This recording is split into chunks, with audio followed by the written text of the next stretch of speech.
Hello and welcome to the Wake Up Call podcast. Today I'm speaking with Mr. Nasser Arrabyee about the war in Yemen. Mr. Arrabyee is an international journalist and filmmaker who is based in Sanaa, Yemen, and has worked with the New York Times and the Carnegie Endowment. He is the president and founder of Yemen Alan for media production. You can follow his work at yemen-alan.com. That's yemen-alan.com. You can find him on Twitter at @narrabyee. That's at NARRABYEE. For more information, please see the show notes page for this episode at wakeupcallpodcast.com/Yemen-war. Nasser, welcome to the show. Thank you very much, Adam. Well, thank you very much for joining me. So, unfortunately, the Yemen war isn't covered much in the Western media, and especially here in the United States.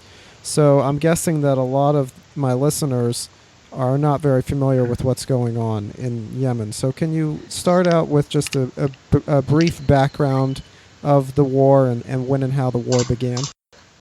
The problem of the war in Yemen is the attention. Yes, there is no attention, but it is planned by Saudis not to give any attention to what's going on in Yemen. This war was launched by Saudi Arabia on 26th of March 2015 when Saudi Arabia felt that the Yemenis were about to declare a solution, a political solution between all the parties. But this solution would have established a good state, strong state. Saudi Arabia didn't like this, and it started the war. It started to bomb over Sanaa, unfortunately, with support of Obama administration. Obama supported the Saudi to start this war by declaring this war from Washington, not from Riyadh, not from any Arab capital, but from Washington, unfortunately. So it is, in the eyes of Yemenis, it is American-Saudi war against Yemen. Unjust, brutal, barbaric war and aggression. Well, it really is a tragic situation, and in order to better understand what's going on, I'd like to look at some of the key figures and key groups involved in this war. So can you talk a little bit about who Ali Abdullah Saleh and who Abd Rabbu Mansur Hadi are, and how they fit into all of this? Right. Ali Abdullah Saleh is the strongman of Yemen for 33 years. He was one of the most important partners of the United States in combating terrorism. And he is still, until now, a strong man, although he is now outside power. He stepped down in 2012 after what was called the Arab Spring. But he's still now, he has the big popularity. Millions of people are still supporting him, and he is still the head of the most powerful political party, BGC, People's General Congress. So Saleh is still the most important link in Yemeni politics until now. Despite all what happened to him, Saudis tried to assassinate him by F-16 and F-15 hundreds of times. The first time was in his house. That was the first house that was bombed in Sanaa, and he challenged them from under the rapids. He survived, and he spoke to them, to Saudis, aggressors, from under the wrappers of his house, in a scene that made the world shocked by such a strong man, that he was speaking minutes after the bombings. He was speaking from under his rubbles of his house here in Sanaa. So he's a strong man, and he's still a strong man. He was very important partner, as I told you, to the American administration in combating terrorism. In his time, the most important, the most wanted terrorist in the world, Anwar Al-Awlaqi, was killed because of the cooperation between Saleh government and the American administration. He's now the most wanted man for Saudi Arabia. Unfortunately, they wanted to kill him. He's still in Sanaa. He's protected by millions of Yemenis. If he just says to the people to take to streets, millions take to streets in hours. And this happened on August 20 and on March 26. That is the first anniversary of this war. So he's still the strong man. The second one you said is Abdurrahman Mansur Hadi. Abdurrahman Mansur Hadi is the exiled president. He's now in Riyadh. He's exiled in Riyadh.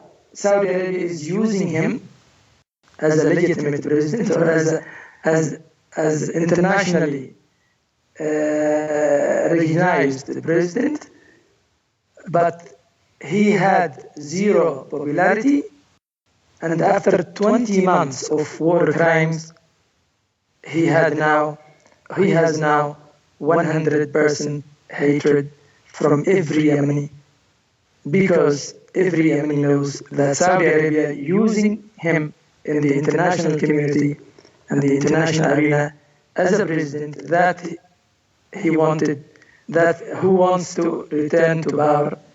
And Saudi Arabia says there was a coup against him, he's a legitimate president, he's this. These are lies, absolute lies, and I'll talk about these absolute lies later in our interview. Yeah, we'll definitely come back to that subject. But can you talk about who the Houthis are and how they fit into this war and what their role is? Houthi is a movement, new movement. They became the most powerful group in 2014. That is, yes, at the beginning of 2014, they became the most powerful group only because the failure of Abdurrahman Mansur Hadi, the Saudi-backed president. He failed completely in doing anything, and he resigned. He failed to do anything, and then he resigned. And after he resigned, the most powerful group tried just to run the country, because there was a vacuum. This group was a Houthi. And then Saudi Arabia portrayed the situation as a rebellion, as a coup, as everything. And it is not coup, it is not a rebellion. If it was a coup, if it was a rebellion, Saudi Arabia would have defeated them in days with all its support from all over the world, and with the most advanced weapons and these things. But it is not a coup, it is not a rebellion, it is a group, it is a powerful group that took its responsibility and its duty to protect its country and to run the country until the election is held. This is what they wanted to do. Saudi Arabia is saying that they are Iranian backed. They are doing a proxy war for Iran, this is not right at all. Iran is not here at all, even though Iran is exploiting the stupidity of Saudis here in Yemen, of course. But Houthi it's not a matter of sectarian. It is not a sectarian, no, it is national. Houthi is a national movement now, became a national movement because they are ruling, and everybody, all the parties, political parties and sects, all the sects are rallying around them. And they are now ruling with in coalition with Saleh, the former president, and his party. All right, so just to clarify, there is no Iranian role in this war, and the connections between the Iranians and the Houthis are virtually non-existent. Is that correct? American administration knows the best that there is no concrete links between Iran and the Houthis. What is there is only media and politics. What is there is only exploitation from the Iranian side to what is happening in Yemen in terms of media and politics. Saudis are very stupid, and Iran is happy to exploit this stupidity. Very, very, very, very, very much. They are exploiting this day and night, yes. But actually, there is no Iranian presence in Yemen at all. There is no military presence. There is no even human people. I mean, there is no human. There are no Iranian people here to do anything. No, there is just the ambassador or the acting ambassador here, like anyone, like the Russian ambassador, like the China ambassador, 3 ambassadors, and many other ambassadors. But I mean, these are the most important: Iranians and the Russian and the Syrian and these people. All right, so before we get back to talking about the Saudis, I'd like to discuss Al-Qaeda in the Arabian Peninsula and ISIS. So what have the roles of Al-Qaeda in the Arabian Peninsula and ISIS been, and how have those groups strengthened because of this war? The biggest winner of this war, of this crazy war of Saudi Arabia and Obama support, the biggest winner is Qaeda and ISIS. Qaeda and ISIS expanded all over Yemen, especially in the eastern and the southern and eastern provinces. They are almost ruling now in these places, ruling educationally and socially. They bought the education curriculums. They tell people what to do with the customs and traditions, what is right and what is wrong. This is the most dangerous thing that Americans does not know. Obama keeps following what he calls Qaeda and ISIS by the drones, but drones helps and do not hurt at all, because Obama chases the Qaeda and ISIS leaders, as he says, by drones, while he's really supporting the real commanders, the real leaders of Qaeda, who are based in Riyadh, and they are directing and instructing the operatives in Yemen, everywhere. And I have 3 names who are senior member in this exiled government in Riyadh. These 3 names are designated by U.S. Treasury Department as global terrorists, as commanders of ISIS. And they are one of them even more. One of them went to Geneva to shake hands with Ban Ki-moon, the Secretary General of United Nations. And when Secretary General discovered this, he was shocked that he shook hands with a global terrorist. This is Abdul-Wahab Khani. Everybody knows him. You can just fact check about them in the website of the Treasury Department. 3 people: Abdul-Majid al-Zindani, Abdul-Wahab Khani, Naif al-Qaisi. These are 3 global terrorists who are members of this government. That Saudi Arabia is called internationally recognized government. And Obama is blindly supporting this government, unfortunately. All right, so can you discuss a little bit more what the United States' role is and exactly how they're involved in the war and exactly how they're supporting Saudi Arabia in the war? Without the support of Obama, Saudi Arabia would not have gone to this war at all. Without the will of Obama and support of Obama administration, Saudi Arabia would not have killed Yemenis with cluster bombs in their houses, in their factories, in their schools, in their hospitals, in their farms, everywhere, in their weddings, in their funerals, war crimes.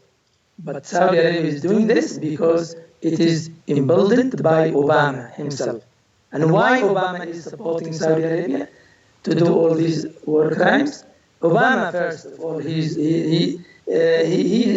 supporting them blindly, partly, and partly deliberately, because Obama wanted to appease the Saudis after he made the nuclear deal with Iran last year. Saudis were very angry from him, and he appeased them. Obama appeased Saudis by letting them killing Yemenis with war crimes, by the Yemeni blood, unfortunately, by destruction of Yemen, destroying all Yemen to appease Saudi princes, Saudi or arrogant Saudis. So with this Saudi destruction of Yemen, as you mentioned, they've been using cluster bombs. They've been basically destroying the entire country. There's also a blockade going on of the ports. What are all of the ways in which Saudi Arabia is fighting this war and destroying the country of Yemen? The question is why or what? Why they are Saudis doing this? Yes. How they're doing this? Well, that's okay. Obama, let me tell you what is Obama support. What I mean by Obama support. What is known now to everyone? What is known to everyone is that Obama is only supporting Saudis with the intelligence, with some logistics, with some refueling in the air, with some arms. That is, I mean by some $110 billion. That is from Obama only. $110 billion arms sales to Saudis. It is not only this. What is even worse is Obama covering the war crimes. Obama administration is giving the political and legal cover of this war. Obama stops the international inquiry. And an international inquiry was an international demand by almost all human rights groups of the world, international, including Human Rights Watch, Amnesty International, and including also the UN Chief of Human Rights, Zaid Ra'ad al-Hussein in Geneva. He was crying. We need international investigation into the war crimes in Yemen. And because of Obama, Saudi Arabia refused this international investigation or inquiry 14 times now. 14, including the demands after the Holocaust of the funeral last week. That was even worse than Hitler's Holocaust. But also Saudi Arabia, because of the encouragement of Obama and his administration, they refused any international investigation. Why Saudi Arabia is refusing investigations? Because they are war criminals. This is very easy to know. They are war criminals, but Obama says no, Obama helps them not to talk about any investigation or anything like that. So Obama gives them the impunity from Obama, not from anyone else, unfortunately. So Obama kills Yemen. Obama kills Yemen. Obama destroys Yemen. Obama destroys also the high values of Americans, unfortunately. Freedom, democracy, and human rights, and all these things that we admired once. Now, you mentioned in your answer there these recent Saudi bombing of a Yemeni funeral. Can you explain a little more of what happened there and why that was such a horrible and tragic incident? Yes, on October 8th, there was a big funeral here in Sanaa. It's only meters from where I am talking to you now, from my office, very close to me. In the Yemen biggest community hall, in the Grand Hall of Yemen, that is hosting about 5,000. There were about 5,000 mourners in this place, and the climax of gathering. And Saudi Arabia came with its F-16, bombing them all, striking them all. Just imagine. Nobody can imagine easily that Saudi Arabia is so criminal to kill these people in this occasion, funeral, mournings, sympathizing with someone. So why Saudi Arabia did this? Saudi Arabia thought that this would be the last war crimes. This is what it thought, as I think, from my observations. Because these 5,000 people were from all over Yemen, east, west, north, south, from all parties, from all groups, from all sects, from very high profile officials and commanders, military and security commanders, and everyone. Because the one who was dead is the father of the interior minister. So he was known. He was also a very high social dignitary in Yemen and very famous. And everyone came.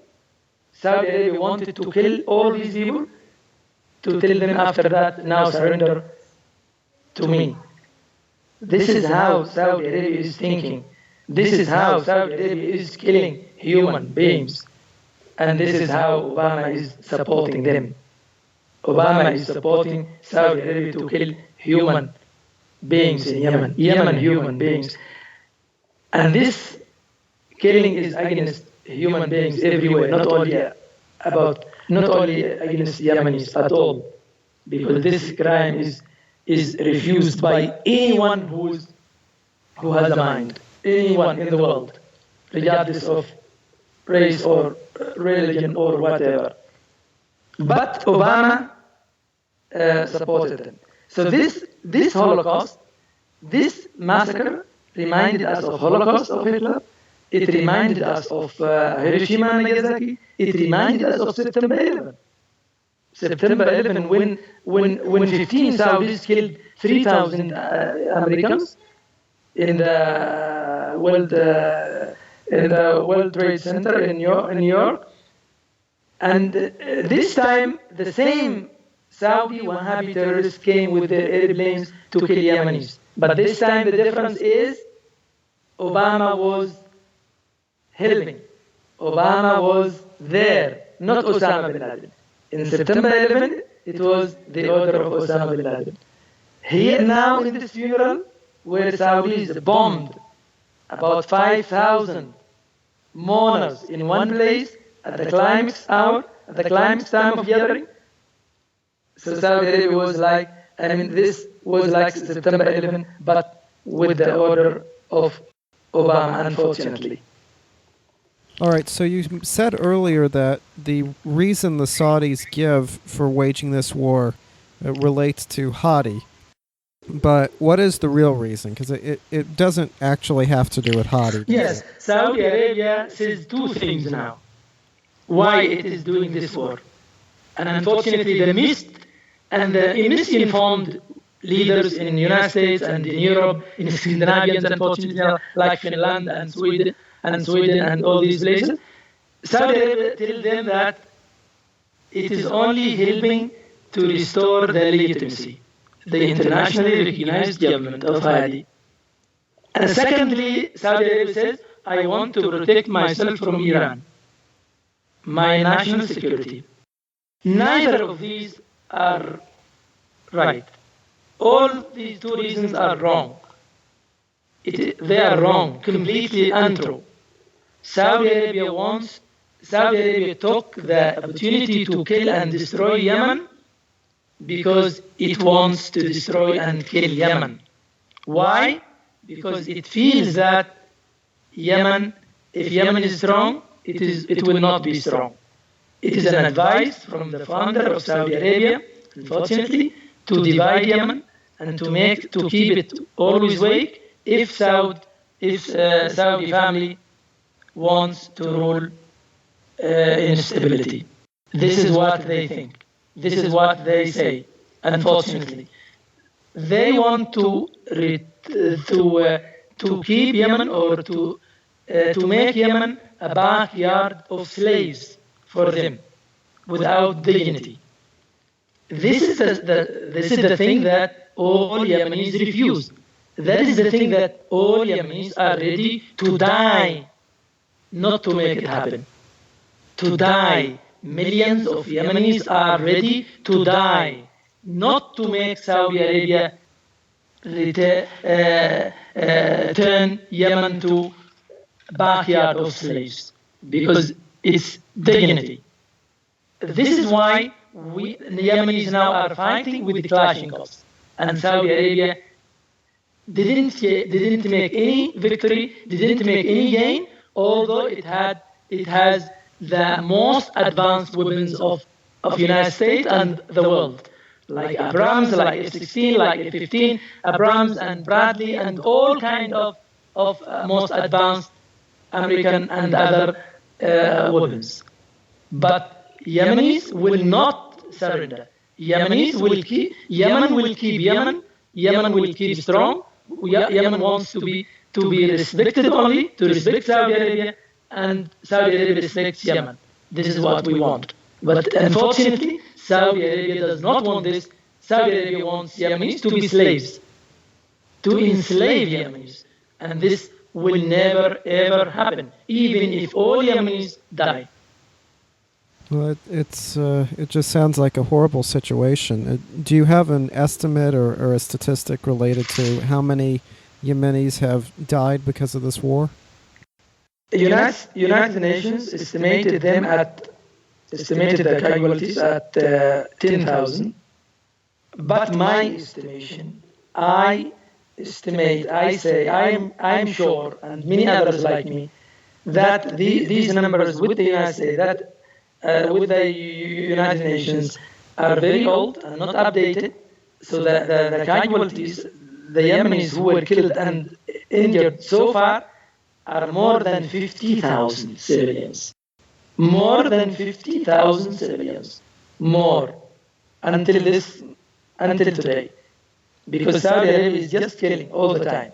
People are asleep. When they feel there in the battlefields, they come to kill people, women, and children, and people asleep in their houses. This is what we see under the rubbles of houses in Sanaa and everywhere. Unfortunately, this, of course, it is not. The problem is not only this. Of course, the problem is there were 3,000 people, 3,000,000 who displaced their houses. I mean, who became without homes, who became homeless, either because they displaced or either their houses were destroyed.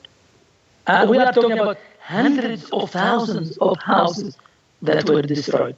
Hundreds of thousands of normal houses that were destroyed. So people now, because of this situation, people are dying of hunger because of the blockade of 20 months, no food. People are dying also because of the illness, like cholera, like diabetes, like failure of kidneys, and many others, because there is no medicine at all, because of the blockade from land, air, and sea. People are dying of injuries because there are no hospitals. No hospitals. All hospitals are not functioning if they are not destroyed. If they are not destroyed, they are not functioning. Saudi Arabia destroyed the hospital of Doctors Without Borders 5 times deliberately until this hospital of Doctors Without Borders, until they left Yemen forever. Now, and everybody knows this. Everybody knows this, and you can just check it and see why Saudi Arabia bombed the Doctors Without Borders 5 times. Why? Saudis are war criminals against humanity. Not only the spirit of ISIS only, but they are war criminals with Obama support, and this is the most dangerous thing. Okay, so returning to the issue of hunger and starvation that you brought up in your answer there, Yemen relies a lot on importing food, so I would imagine that this is an even more severe problem than you suggested there. So just how bad is the food shortage in Yemen, and how bad are the issues? Yes, this is a good question to make the situation clear. Yemen imports 90% of food. Imports 90% of food and 100% of medicines. Right? So now, for 20 months now, Saudi Arabia is fighting Yemenis, not only by cluster bombs and by F-16 and F-15 and all kinds of weapons and prohibited weapons, but also by starvation, by blockade. That is a flagrant violation for all laws, international laws, humanitarian laws, and human rights laws, and everything. But no respect to these things with Saudi Arabia, because Saudi Arabia can cover with its dirty money, and people don't know. I mean, the nice people, the good people of Africa, of Europe, we know them, how nice they are. But they don't know. They don't know. There is no attention about this. What they heard is that Saudi Arabia is helping the internationally recognized government to return to power. This is not right. People are being killed. And this government that Saudi Arabia is talking about is Qaeda and ISIS, who are in Riyadh now. And if they were government, they would have won with all this kind of support. Now Yemenis are defending themselves against US-backed Saudi invaders and mercenaries. We know that Saudi can divide to rule. They have some Yemenis who say that there is a civil war in Yemen, but we are betting that the people will understand what Saudi Arabia is doing. Saudi Arabia is doing very dirty war in Yemen, something that is not moral at all, with the support of Obama, unfortunately. Which means that Obama is destroying the values, the high values that we were looking to copy, to follow the suit. But like democracy, justice, and freedom, and human rights, and these things. But now we don't believe in them anymore. After what we see, Saudi Arabia is the boys. Saudi Arabia's human rights record is 0, but Saudi Arabia now is the chairman, is the head of the experts of human rights in the UN Human Rights High Council in Geneva. Although its record is 0, but Saudi Arabia is the one who decides which is the best expert in human rights. This shocked the world.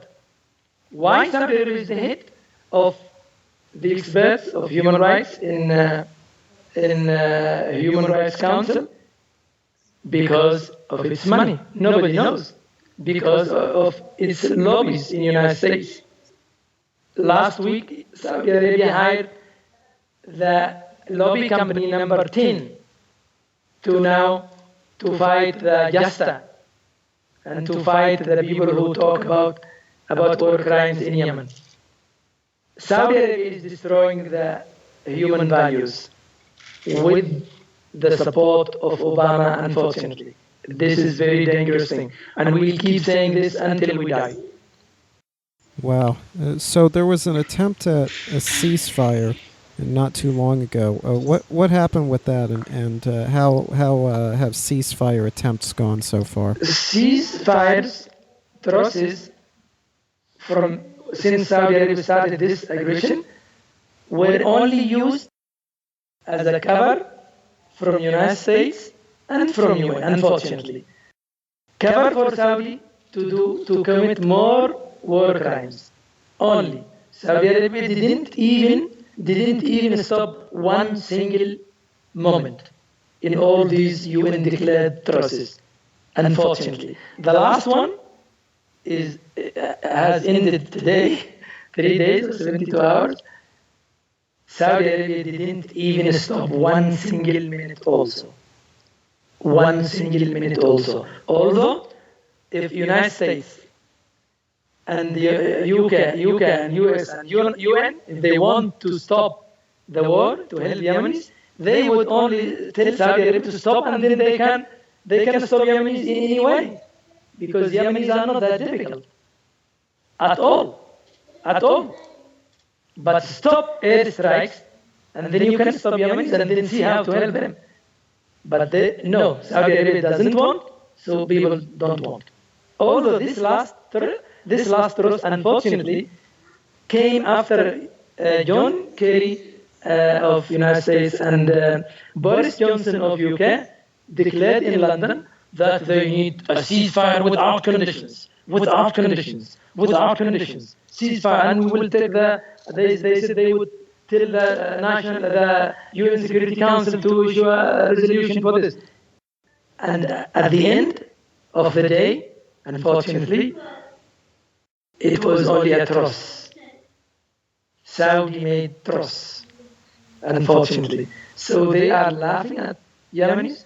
They are disregard the life of human beings in Yemen and everywhere. By this, they are destroying the values of human beings, like freedom, justice, and human rights, by these crazy statements. Unfortunately. So no fire, no ceasefire, and no truces at all since Saudi Arabia started this aggression against the Yemenis. So when do you think this war will end? Is there any chance it ends? This war will end easily. This war can come to an end in minutes. If Obama wills to end it. As it was the will of Obama to launch it, to start it. So it was, the beginning of this war was from Obama wills, and the end of this war will be also from the will of Obama. Only. Nothing else will happen at all.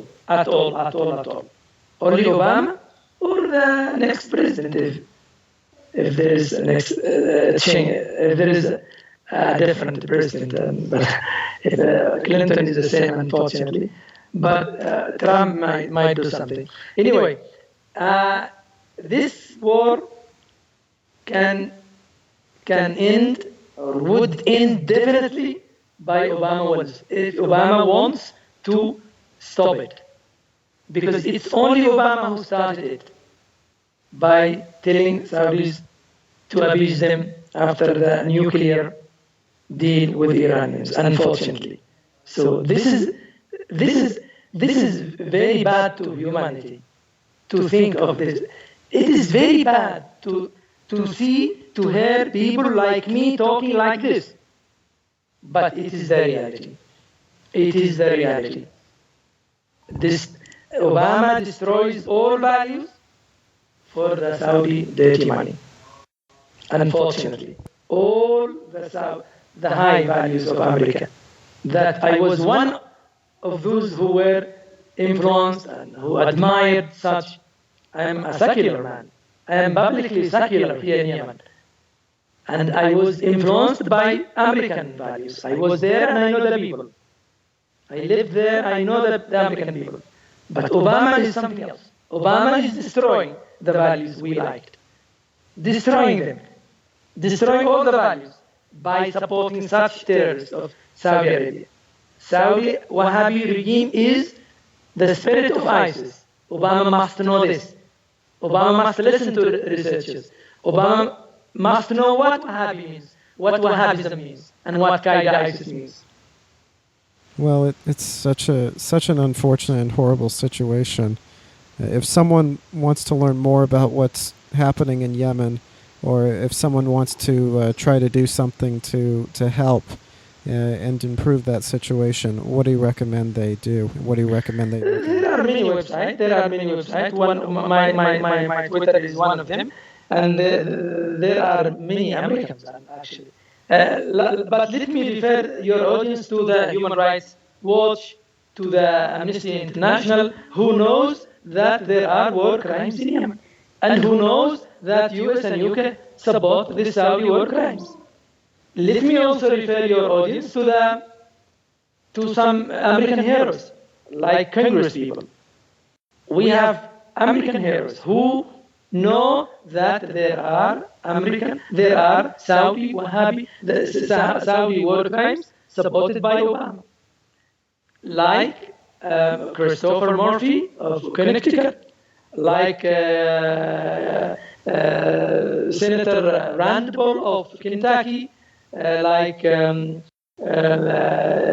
Ted Lieu of California, many other Congress people whom I want here to salute and to take off the hats to them, because they talk about the war crimes in Yemen like in Yemen sometimes, and we look at them as heroes. And I call them, I salute them, and at the same time I would say that they rescue the American values by these positions, by refusing what Obama is doing. They want to rescue their values from what Obama is doing to these values. All right. Well, thank you very much for joining me today to help explain and educate on what's happening in Yemen. I want to direct everyone to the show notes page for this episode at wakeupcallpodcast.com/Yemen-war, and all of the resources that you just mentioned with Human Rights Watch and Amnesty International, and of course your Twitter account at Nasser Arrabyee. All of those links will be available at the show notes page for this episode. That's at wakeupcallpodcast.com/Yemen-war. And I want to encourage everybody while they're on our website to sign up for our email list and subscribe, rate, and review the show on iTunes or Stitcher or your preferred podcatcher. And that way you can make sure to catch all the episodes and not miss any.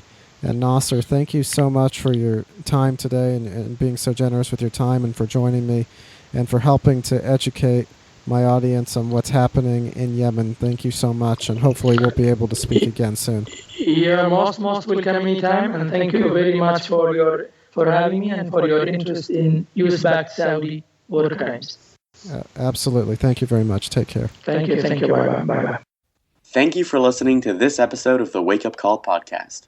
If you would like to listen to more episodes, please subscribe, rate, and review the show on iTunes, or subscribe on Stitcher, and check out our website at wakeupcallpodcast.com. There you will find show notes pages and comment sections dedicated to the show. You can also email us at contact@wakeupcallpodcast.com if you're interested in being interviewed for the show or have any other suggestions. Thank you.